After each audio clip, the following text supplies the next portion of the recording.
Aristotle once said that to live alone, one must be either a beast or a god. With his characteristic sharpness, he added, or perhaps both. These words are more than just clever phrasing. They hold a profound truth often overlooked. Loneliness is not merely a condition of deprivation. It can be a gateway to transcending human limitations. In today's world, solitude is treated as an adversary. We flee from it, drowning ourselves in constant noise, endless notifications, and fleeting interactions that distract more than they fulfill.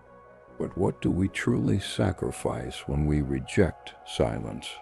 Are we turning our backs on an opportunity for profound self-discovery?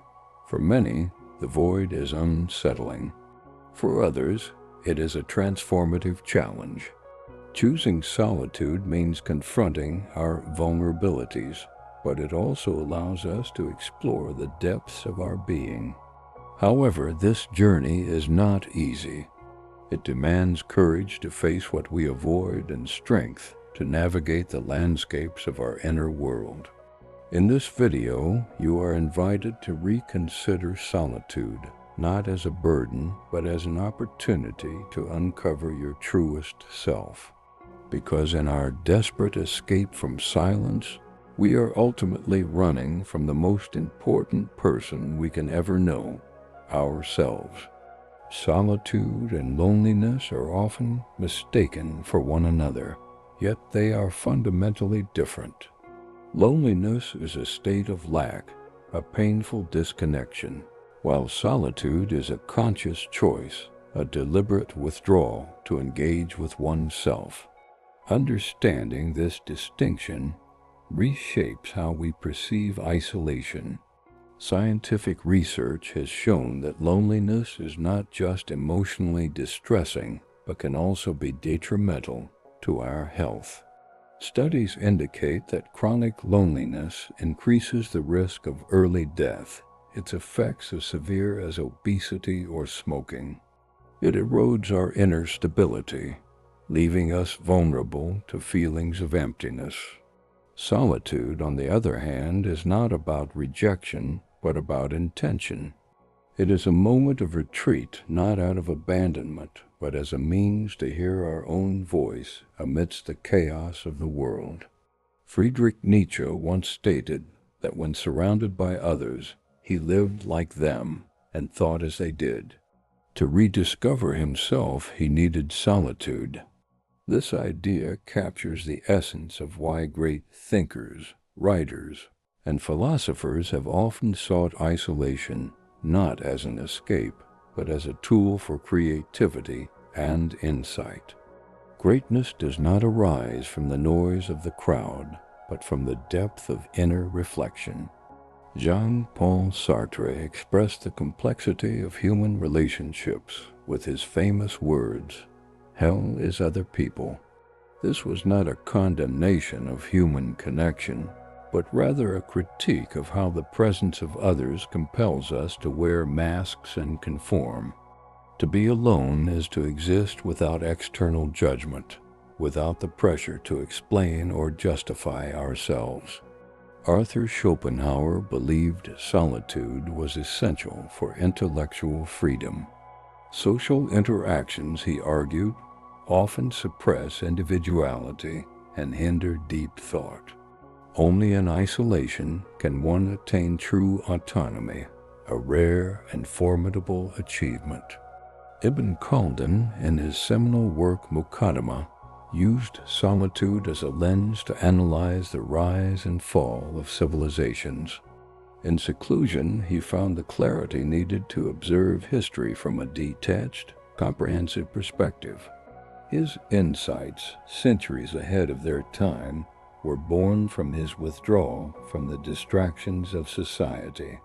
Solitude, then, is not a deficiency but a liberation. When we willingly step away from societal demands, we reclaim our time, thoughts, and identity. Philosopher Philip Koch once wrote that solitude frees us from the expectations and obligations imposed by others. In silence, we gain the rare opportunity to explore our minds without judgment, to think without restraint, to simply be. Consider this. On one side, a person slumped over, burdened by the weight of loneliness.